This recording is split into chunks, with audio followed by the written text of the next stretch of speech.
Good morning. So I'm having as I was sitting here, I was having a little bit of a flashback moment. I actually used to sit in these chairs, oftentimes actually not paying attention. I have to be very honest about that. As Dave said, look, my career in business started very much, I would say, by accident. As frankly, do a lot of things in life that you never really know where life takes you. You just have to be prepared to take advantage of opportunities and be able to work like crazy against whatever goals you have. So guys, I want to talk to you about how do big companies stay innovative. Having said that, look, you should have some context to this. I've actually, the biggest company I've ever worked for is the company that I run today. It's a company of 4,200 people. It started with 3 people. For those of you who don't know this, my company was just bought by SAP in a little bit bittersweet. I mean, after 21 years of running this business, it's a little bittersweet to now be a part of a bigger company, but it's a company of 67,000 people. And the idea of driving innovation in a company of 67,000 people, anything I know about driving innovation now is going to be put to the test. So I wanted to share, really 3 topics I wanted to touch upon against that theme. I thought I'd start with telling you a little bit about me. It's unfair. I gave Dave a little bit of information about my background. I think he kind of butchered it, but that's okay. I don't know that, Steve. Yeah. I want to tell you a little bit about me. I want to tell you a little bit about our company. And then, honestly, the thing I'd like to talk to you about is really what's on the last line, right? You want to be successful, you want to have fun in life, you want to actually go do something that matters, go create the world that you want, right? Now look, that sounds like a ridiculously ambitious, even vague and lofty goal, and it's not achievable. That's baloney. It's entirely achievable. But you gotta want it, and you gotta want it not for your benefit. Right? That's an important theme we're gonna come back to, right? Go create the world you want. You have the capacity to do so. So let me tell you why what I'm about to tell you about creating the world you want should be believable. So let me tell you a little bit about me. I am while I was born in India, I am a product of Michigan. This is where my family, raised, my dad and mom raised their 3 kids. I went to school at Michigan. I dropped out, but I went to school here at Michigan. Loved every moment that I was here, especially the football games and apparently some parties. I love some parties as well. I was actually at Cousins Hall. Is that still standing? All right. So I was at Cousins Hall my freshman year. While there's a number of things that in my life that are important, that have impacted me, there's 3 things that are important to me. Right? First and foremost is my family. Right? So I'm a lot older than you guys are. I don't feel a lot older, but I'm a lot older than you guys are. And there's a couple things that have just become clear in the last 30 years for me. Number one is that the single most important thing in my life is my family, my wife and 3 kids. Right? The second most important thing in my life is I'd like to make a difference. I'd like to do something that actually improves the world that I'm a part of. Right?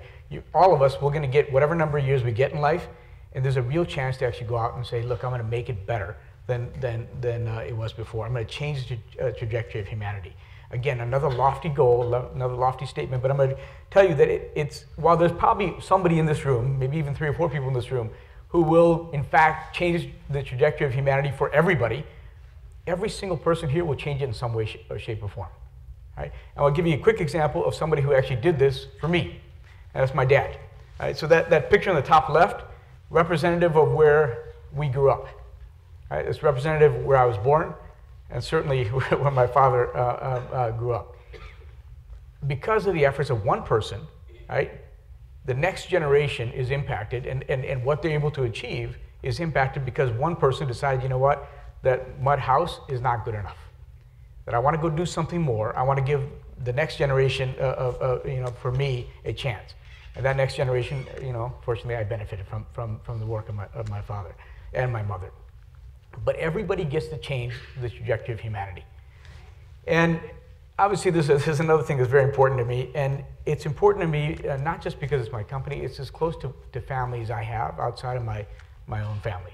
I concur, and I believe this is honestly, this is the way the next generation of entrepreneurs think about their businesses. These are not just places to go make money, go make products. This is your family. These are people that you're going to work with 15, 16 hours a day. In fact, I still put in 12 hours a day on average. So this is people that you hang out with. You spend a huge portion of your life with, and they are as close to family as you get outside of being, in blood. Okay? It should tell you a little bit about what the heck matters to me. And what matters to me or what matters to you has every impact in the world in what you do. Does that part make sense? Have I lost you already? Okay, all right. So, quick story about Concur. There was nothing exciting about how we started Concur. Absolutely nothing. The idea of expense reports is not interesting to anybody. Right? The only reason that I started a company around expense reports is because the last company that I had a chance to be a part of and build was acquired by a company called Symantec. And the CFO of Symantec told me when they bought the business, they said, hey, I noticed you have a bunch of expense reports outstanding. You better file them by the end of the week or you're going to lose your money. And so I'd been on the road for 9 months helping the CEO of that prior company sell to companies like Symantec. And so I had $150,000 of expense reports outstanding. Right? That's a lot of money to anybody. And I was just so busy I didn't have a chance to do this. And I was thinking, okay, I got to go solve this problem. So I went to a place that none of you will have ever heard of, Egghead Software. Anyone actually heard of Egghead? All right, a couple of folks. Egghead Software is this store that you go to and you buy software, shrink-wrap software, right? And so I went there and said, I got to buy some software to go figure out how to get my expenses in time. There was nothing. And so I grabbed a bunch of Avery forms and I sat there for 35 hours that week filling out expense reports. It was a mind-numbing experience. And I never wanted to go through that again. I was thinking, there's got to be other people who have this problem. Like every other business, that's how Concur was formed. It was a problem that I had, that I assumed other people had, and I said, okay, I'm going to go take a risk, and I'm going to start this company. And from a ridiculously boring opportunity came the opportunity to actually change how companies operate. By the way, when we started expense reporting, right, we started off building it out, and we had a whole bunch of original customers that bought from us. But as we looked at what we had, we said, there's an opportunity to do even more. Expense reports are the end of a trip, right? And so what we thought about was, well, why can't we automate how you book trips for companies? Right? In fact, there's an interesting stat here. There's 320 million business trips taken in the US, 1.8 billion trips taken around the world. Well, that's a lot of trips that ultimately ended up in a piece of paper that got put into an Avery form. And we said, well, okay, well, if we can solve the expense reporting side, why don't we also solve the corporate travel booking side? Now, here's what's interesting about this. All of a sudden, what started off as a tiny little opportunity, by executing day in and day out against that tiny little opportunity, we started expanding from there. And we started expanding and saying, hey, you know what, there's this massive opportunity around travel around the world, which is $1 trillion opportunity. Can we go take advantage of that? So this tiny little kernel of an idea grew into a bigger and bigger opportunity to add value to our customers. Well, in fact, that colorful chart represents the revenue of our company over the last X number of years. We started off, literally as a company that might have done $50,000 in revenues in the first year. This forward 12 months will do $900 million in revenues, all around expense reporting. Who ever thought that expense reporting could be that big of a business? Now, here's what's cool about this. It has nothing to do with expense reports. What's cool about it is I get to work with 4,200 people that I love, that I care deeply about, that actually make my life better. That's what's cool about building a business, by the way. Right? And in fact, it's the kernel of how you actually innovate. You actually have to care about each other, for starters. You actually have to say, hey, you know what? What happens in your life is actually important to me. Right? If you don't have that, if there's not a culture, in fact, by the way, I noticed on the tag board, a bunch of you had answers to the question of how do you drive innovation, and a bunch of folks talked about culture, and you're exactly right. Culture is everything, right? How you interact, how you care about each other, what you value, what you share in values is the basis of how you actually succeed. Right? It has nothing to do with just companies or nothing to do with just innovation. It is the basis of your life. Okay? By the way, whenever I get really pumped about the success of Concur, I go back and look at a few mistakes. And this is the stock chart of Concur from the day it went public to basically a couple days ago. And we went public at $12.50 a share, and now we're at 120 some odd dollars a share. But the low water mark was right here. And this was 28 cents a share. This is a day where the entire value of my business was $8 million. $8 million. We had $20 million in the bank. So what the investors are telling me is you're worth less than you actually have in the bank. This is not an encouraging moment. Right? This is not a moment of confidence building. But that's what they were telling us. Right? Now, fortunately, things have gone better since then. But it's always important to remember where you come from. It's always important to remember that, look, any success you have in life, it's there not because of you. It's there because of all the efforts that are being put in place by everyone that you're actually surrounded by. Okay? One of the things that I would tell you, and I say this openly about honestly Silicon Valley, is that, look, culture, and this is why I keep coming back to culture, culture is critically important, not just within the company, but even within the community. Right? The day you start getting really pumped up about yourself and about how you are special or different, it's the beginning of the end. It's the day that you reach your peak. Right? I'll just sit and think about that for a second. Let me tell you what, you walk the halls of Concur, of the 4,200 people that work at Concur, and you ask any one of them, pull them aside and say, what do you do? What is the purpose of Concur? Not purpose, what are the objectives of Concur? And they can all point to these two things. We want to automate the expense reporting process for every company on the planet. And by the way, we also want to reinvent the corporate travel supply chain. While that's great in how you run a business because everyone knows what the heck you're doing, it's ridiculously boring. There's nothing aspirational about it. Right? There's nothing about that that says, I want to go change the world. So when you think about how do you drive innovation, one of the things you have to think about is, look, all of us, every single person on the planet wants to be a part of something big, wants to solve a problem that's meaningful, wants to create a better world. Is there anyone here who does not want to do that? That's okay. This would be a great, courageous time to raise your hand. No, we all want to, right? Everybody on the planet wants to go create a better world. And so if you want to drive innovation, if you want to drive ongoing improvement, you got to have a goal that you're actually shooting after. That's more than you. And to be fair, it's probably never attainable. But it's a goal that you shoot after, and that's what drives everything else you do. Right? These are goals that when we show up at the office, we say, you know what, we got a bunch of work to get done today. Everything we do goes against these two goals. But it's not a vision. It's not an aspiration. And aspiration is critically important to ongoing innovation. So I did work for Apple a long, long time ago. And I happened to for all practical purposes, trip into that opportunity because I happened to be sitting in a bar in California. And I was sitting next to a guy who was totally stressed out. And he was a young guy, didn't have a lot of hair, and what little hair he had left, he was just tugging on. It's 2 o'clock in the morning. And so I asked him, what the heck's the problem? And he said, look, you know what? I'm trying to solve this problem for this a software product I'm building for a new computer, and that was the Apple Macintosh. So I had, here at University of Michigan, I had a chance to stop in and go learn about computers. And in the computer labs at that time, there was a computer called the Apple Lisa, which is the predecessor to the Mac. Okay? And so I told him, hey, look, I can help you. And in fact, that chance meeting in a bar led to working with this guy to go build a product called Microsoft Works, which shipped on the Macintosh. Right? Everything else that happened in my life was driven by a very chance encounter. Okay?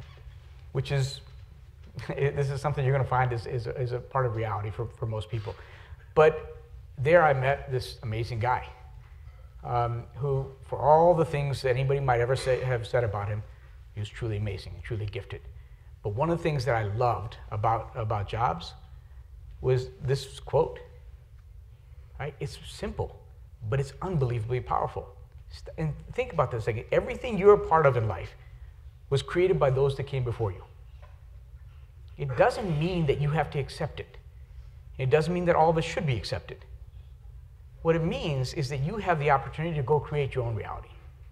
Right? Remember, there's for those that might go back and read the old Steve Jobs stuff, it used to be knocked for this thing called the reality distortion field. So everybody around Steve had a very, very different sense of the world. The joke around the reality distortion field came from the fact that he said, look, we don't have to accept what the hell was here. If it's not good enough, let's go change it. Let's make it better. And I would tell you that is the kernel of innovation. Go make it better. But if you want to make it better in a sustainable way, there's a totally different thing you need to incorporate into this. It can never be about you. It can never be about how you benefit. It can never be about what you get out of it. It can never be about how somehow you're going to become rich. None of that stuff is important. What is important is to create a sustainable model of what the world ought to look like. By the way, this gentleman right here is my nephew as well. Okay. So one of the things we talk about at Concur is create the world as it should be. So in our little corner of the world, in our little corner of the planet, we are focused on business travel.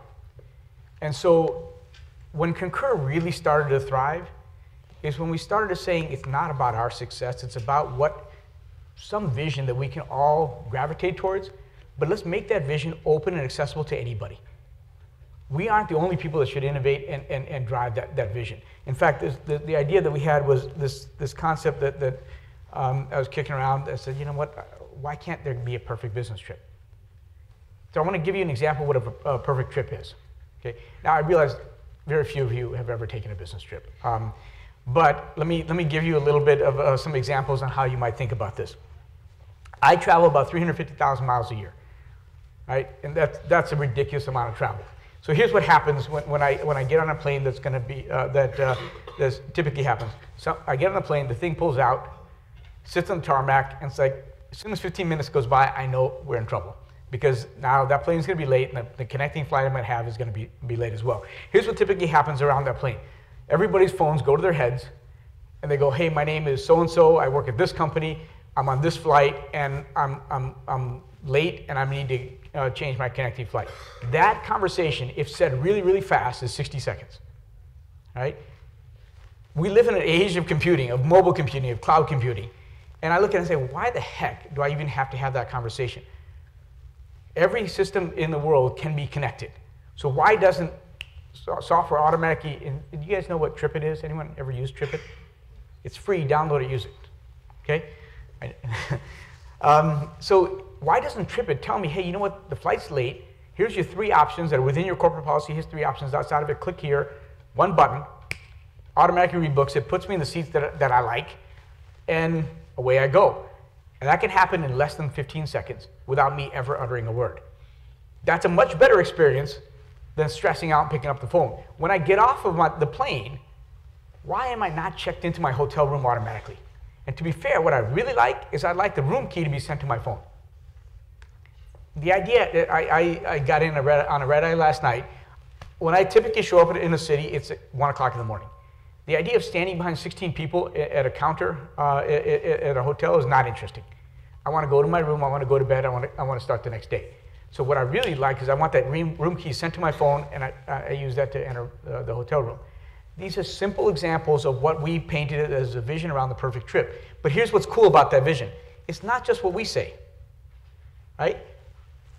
A vision is cool when others can contribute to it. So if you go ask the CEO of Starwood Hotels, the CEO of Avis Car Rental, or the CEO of United, they'll talk to you about the perfect trip. Not because we asked them to. They said, well, you know what, that makes sense. And it makes sense because everyone benefits. Do you get the theme behind this? Right? Go create a world the way it should be. But it can never be about you. And if it's not about you, there's a reasonable chance you're going to win. All right? So let's keep going. That, by the way, is the kernel of what Concur is. So I'd like to talk to you about this idea of ongoing innovation, even at bigger companies. And I did, in fact, read most of your tag board quotes. But for me, I tend to learn what to do by also looking at what not to do. Okay, so I want to share with you, actually I'm going to come back to the slide in a second. This is the answer to that question of how do you actually have ongoing innovation, but I'm going to come back to this in a second. one of the things that when I was growing up, I totally got into was business. And I wanted to learn more about why some people succeeded, why others did not succeed, why some companies were great and others were not great. It just happened to be something I cared about.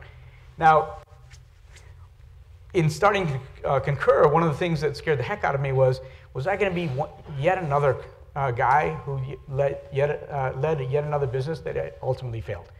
And it scared the heck out of me because I didn't want to fail. So I wanted to look at it and say, when companies fail, why? And by the way, when they fail, it's because they stop innovating, just so that we can cut to the chase on the answer. Right? It's because they stop innovating. Fundamentally, they stop innovating. Somebody else comes in and says, I'm going to solve the problem in a better way than you did. So let me tell you what I learned out of that. And so I posed this question: how do you know when your business model needs to evolve? Well, there are three things that you can always count on. Right? Your business model changed, or the pivot point occurred somewhere in the past. And they occur when things are absolutely wonderful. When your business is on fire, right? When every day somebody shows up in your office and says, I killed it today. We sold more than we've ever sold. I did some great product innovation. People love me. That's when you know things are about to change. The pivot point in your business occurs when things are wonderful. And honestly, the biggest obstacles to your ongoing success are your current successes. Right? The very things that make you wonderful today are the very things that will drag you down tomorrow.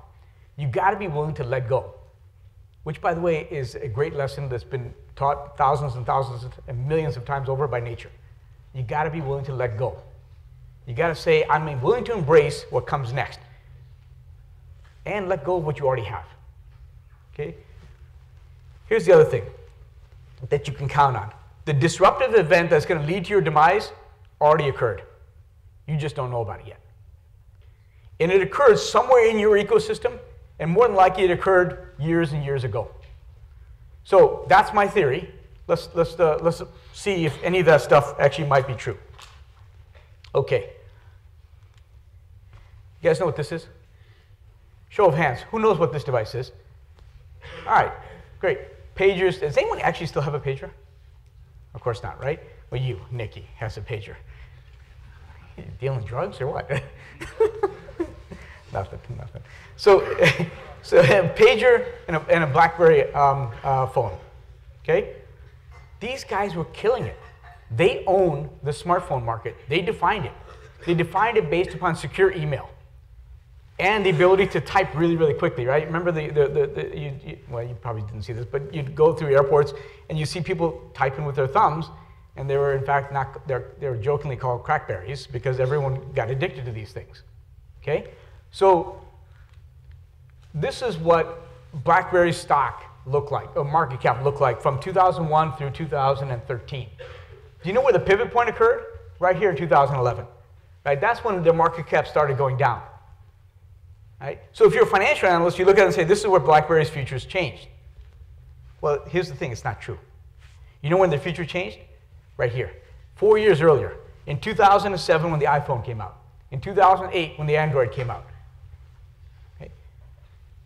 These small devices that totally changed the user experience, delivered a much better value equation, changed the future of the market-leading company at that time in the area of smartphones. Okay? So you got to ask yourself, by the way, if you're the CEO of BlackBerry, or co-CEOs at that time, how the hell did you miss that? Well, I would tell you, it's very human to miss that. It's very human to miss these things because you're focused on what you have today. You're focused on making sure the stuff you've got today continues on until tomorrow. Because who likes losing stuff? Right? Nobody wants to lose the value that they have. But the only way you're going to go get new value is you got to be prepared to basically out-innovate yourself. Okay? I won't tell you what the advantages of the iPhone. I know you already know them. Okay? You guys familiar with Kodak? Okay? These guys invented photography. For all practical purposes, they invented photography. Right? In 1976, 90% of the film and camera sales, and 85% of the camera sales in the US was them, Kodak. Right? By the way, the new CEO of Kodak is a friend of mine, and I asked him, why the heck did you take that job?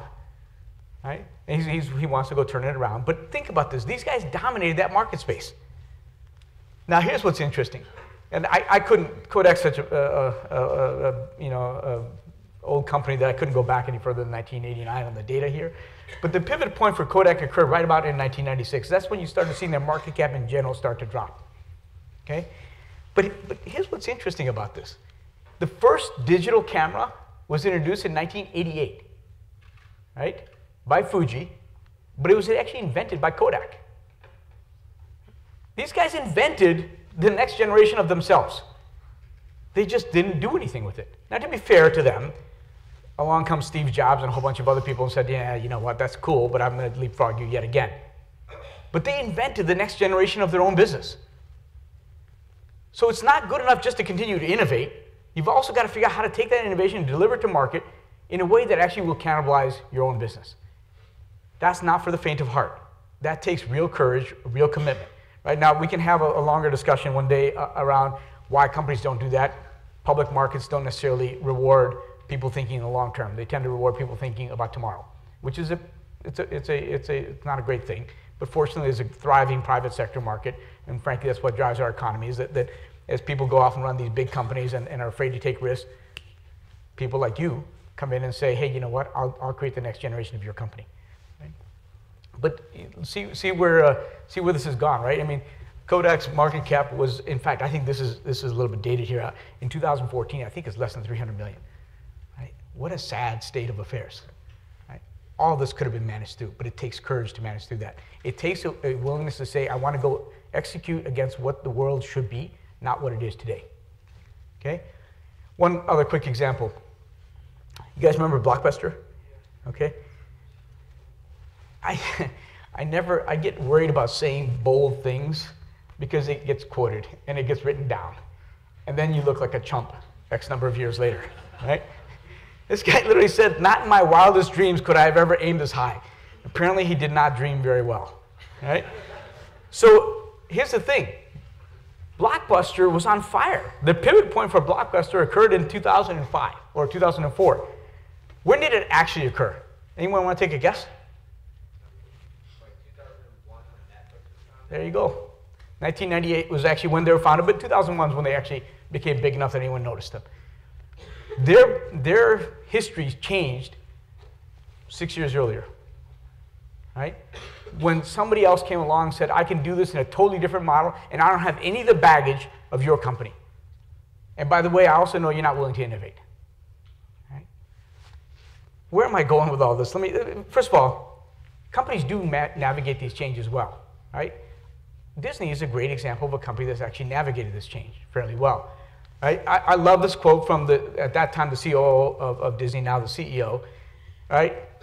This quote was, look, after 10 years of Lion King, Beauty and the Beast, there should be Beast, and Aladdin, there were 10 years of nothing.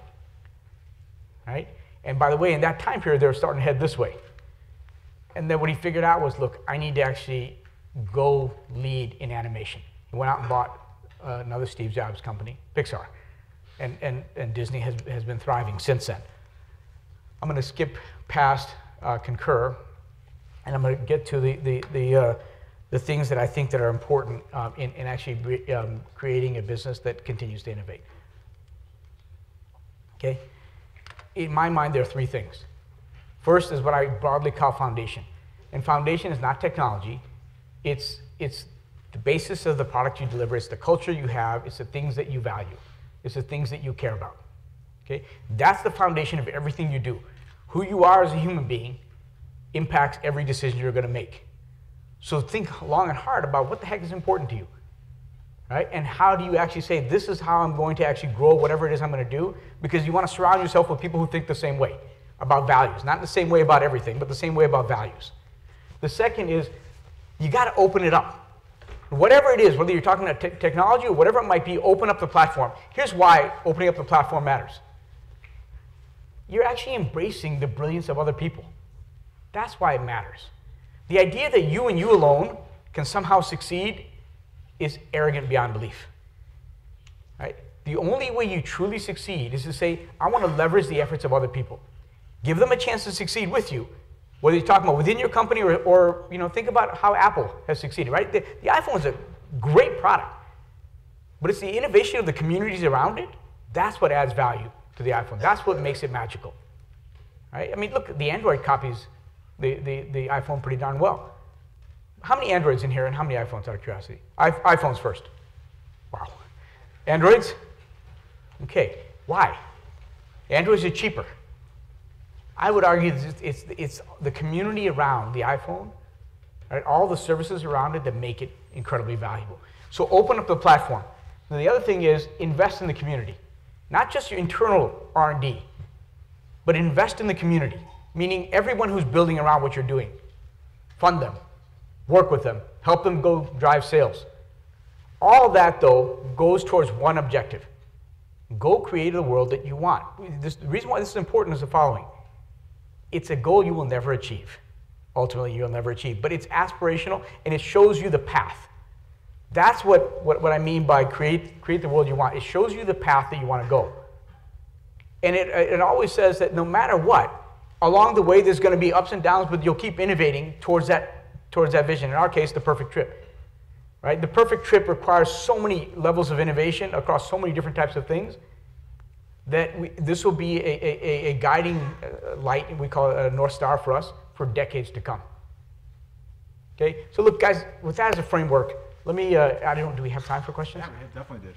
So with that as a framework, let me open it up for questions, then we can drill down into anything you'd like. First of all, did any of this make sense? Okay. Was any of it interesting? All right. Cool. So I didn't totally screw up, and I'm feeling better. We got a couple mics. If we can, let's do the questions into the mic, and let's go for it. For that time period where you showed the revenue of Concur between like 2000 and 2004, was that real like low for the stock value?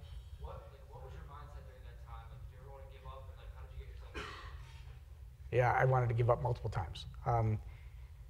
So the part of this was I got a phone call when the stock went really low, right, down to 28 cents.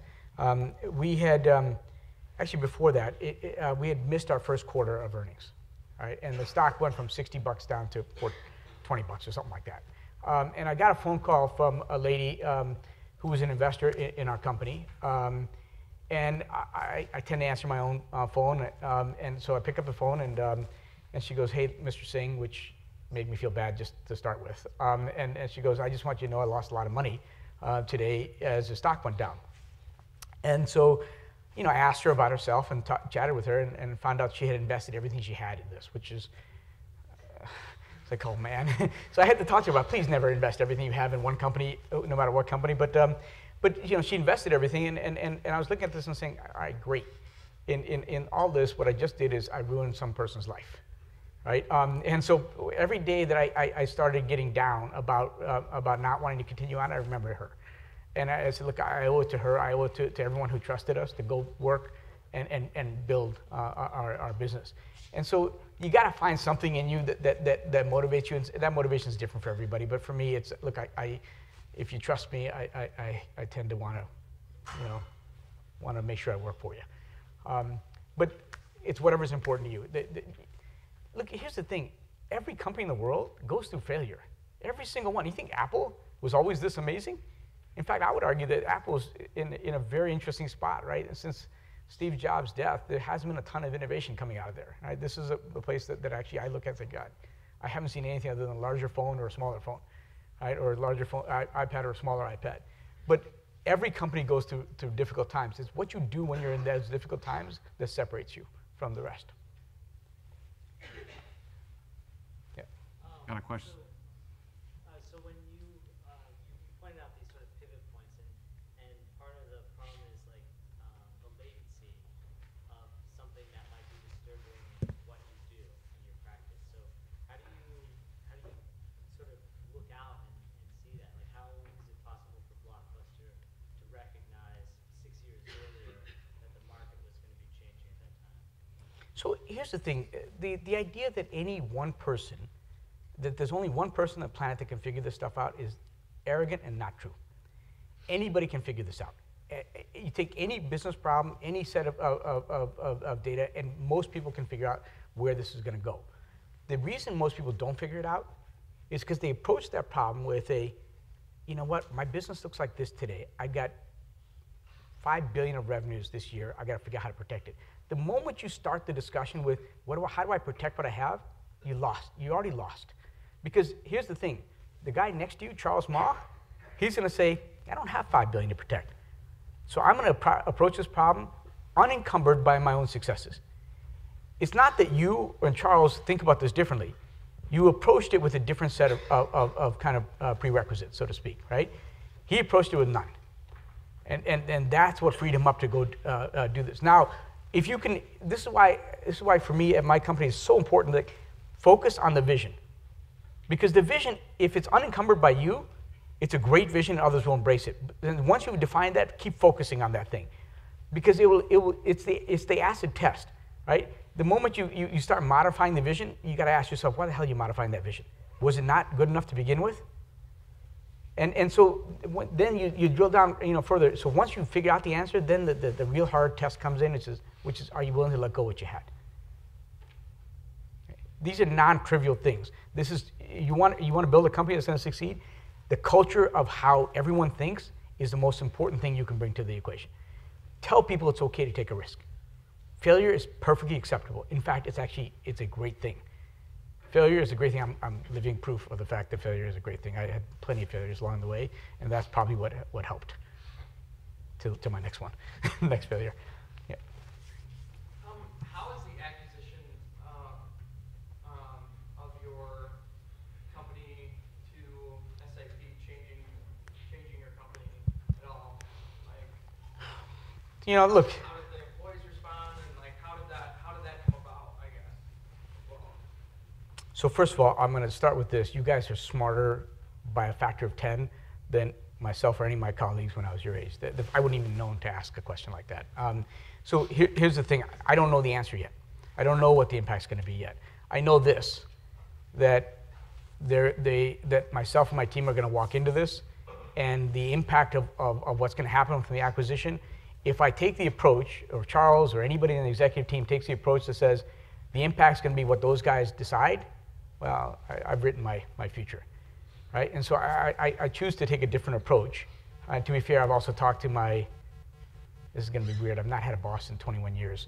I've talked to my boss, my future boss, and said, hey, look, I am who I am. I'm going to walk into this with the same kind of critical eye about things that I had at Concur. And I'm hoping this experiment works out well for both of us. But you got to walk in with your own views on it and then go live to that. Again, this is why it's so important to understand your values and your culture, because that's the thing that'll transcend corporate structures. There's a question here, then I'll come back to you. So if revenue and profits are not the right metrics to be looking at as a leader in an organization, over the 21 years that you've run the company, when you come into the office, what do you look at to know how you're doing? So I actually spent a lot of time in products. And so look, it's not that revenue and profits aren't important. You got to go build a business model that says, you know what, I'm not stressed out about this quarter's numbers. Right? When we gave guidance for the September quarter, we knew it was done before we gave guidance for it, right? And so the reality is you actually have to have the courage to say, I'm willing to think about this over the long term, which means don't get ahead of yourself on how you tell the world what you're going to do. Right? And great companies, that's the way they operate. Then it comes back to what do you do when you walk into the office? I don't go talk to my finance guy. In fact, he and I are friends. We have wine together outside of the office. But honestly, I barely talk to him about the numbers. I could care less. I know what they're going to be already. I'm not worried about it. What I care about is what the heck is that guy in product doing, in the product development organization doing? Why is he doing that?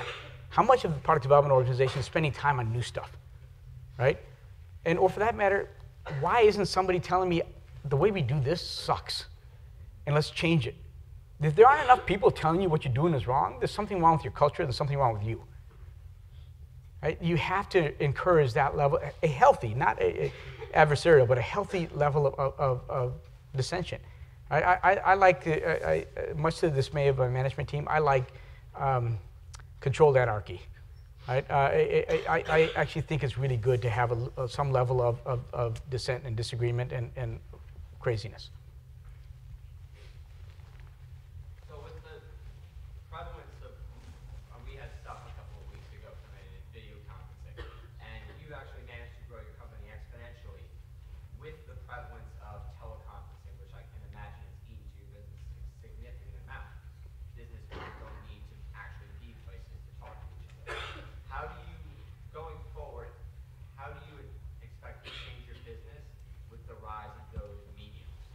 Well, two parts to that. First of all, you have to embrace what you think that the changes are going to be, right? So I FaceTime with my kids as much as I can while I'm on the road, and it impacts the way I think about my business, right? And to the very point you're making. So I might argue that one thing that to consider in the short term, although in the long term I think it's a different problem, in the short term is that right now all it's doing is adding more travel. What's happening is I'm more efficient when I'm not traveling. And so I can do more in telepresence and FaceTime or whatever it might be, but I'm still having to travel to sign big deals, to work on big relationships. Most people don't want to write a $100,000 check to you without actually seeing you and spending time building a relationship. Having said that, look, as that technology gets better and better, where it's, you can actually have, some guy, a hologram show up right here, and you're talking as if, you've known each other for years and years, yeah, the business model for my company will change. Right? And we'll have to adapt to that. So I don't know the answer to that question, but I do know this. And in fact, I was having breakfast with some of the faculty here. One of the things we're investing in is stuff that honestly, for 3 to 4 years from now, it will make no difference to Concur's lives, right? To anybody at Concur's lives. It's stuff that may or may not actually see the light of day, but it's stuff that might help us out 5 to 10 years from now. Okay? But even when you're investing in that, which a lot of companies do, RIM invested in new stuff. In fact, by the way, RIM actually had a version of what looked like an iPhone long before Apple even thought about the idea.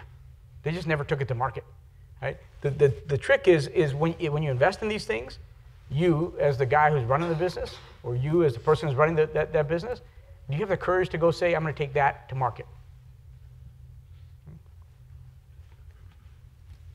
So what were some of the reasons that you dropped out of college and not complete your degree, and how do you think about that decision now? Good and bad. There's days when I look at it and say, what the hell was I thinking? I should have just finished. And there are days when I look at it and say, you know what? It didn't really impact my life. Here's the things that I miss about it. The level of critical thinking that happens in a university environment it can be amazing. And the level of how you go investigate stuff and learn about things, or learn from incredible professors and faculty, you don't have access to that in the same way in a work environment. You have to go seek it out. You have to go find really bright people who want to work with you. Because most people, to be fair, are busy with their own lives, right? Doing whatever the heck they're doing to make a living. Right? Here, in a university environment, you get a chance to engage in conversation around a wide range of topics without necessarily a specific end goal in mind, other than your expansion of your mind. Which I would say that's the one thing, honestly, I look at it and say, I shortchange myself on that side. Because I tell you, as I think about the next things that I'm going to do in my life, the only way I can comprehend where I want to spend my time or my money is I go read all sorts of stuff that the average person says, what the hell are you reading that for? But I read it, in fact, a lot of university papers, I read it because I'm trying to learn as much as I can. And I really wish I had finished in college. So stay in school, man. One more question. Right here. Right. Why sell Concur? That's a good question. Why sell Concur? So look, here's the thing. So first of all, I don't feel like I sold it. There are 4 people that I'm responsible to, right? My customers, my partners, but every individual at my company is responsible to the customers and partners. There's 2 other people that I'm responsible to, the employees who trusted us to come to work at Concur, and the shareholders who said, I'm going to put my money in your company. And so in accepting an acquisition offer from a company like SAP, it really came down to those 2 things. But look, my employees, and I hate even using the word employees, the colleagues that I get to work with, I get their feedback and input every day. I know what's important to them. Shareholders aren't within the 4 walls of my company every day, right? I hear from them a lot, but they're not within the 4 walls of my company every day, but yet they did the same thing. They trusted us. And so ultimately, I had to find a balance that says, is this a great return for my shareholders? And how much better can I do in a reasonable time than that? And so ultimately, that's what it comes down to. Here's something to think about. Again, this comes back to it should never be about you. When it's about you, the end result is tainted. It's a view that ultimately you'll find a way to get to the answer you want to get to. If it's not about you, you take a much more of an intellectual approach to it and say, is that the right answer? And that's the one thing I would tell you, I wish I had learned when I was 20 years old. But that's the one thing I would ask you to think long and hard about today, is that the one thing you can take away, the best thing you can ever do in life, is to say whatever decision you make sure it's not just about you, right? It's a great way to be open-minded and perspective. Well, so last week we saw someone who was the first investor in Yahoo. First class was someone who is developing products for the now Yahoo. Shortly after that, Alibaba went public and is going to impact Yahoo. You were part of a customer feedback on a product that just came out, SUP, in just the last few months. And now we have Steve Singh, whose company was just acquired by SAP. Does anyone get the sense that this could happen to you too? This is real world stuff. So go with that thought, and let's thank Steve Singh.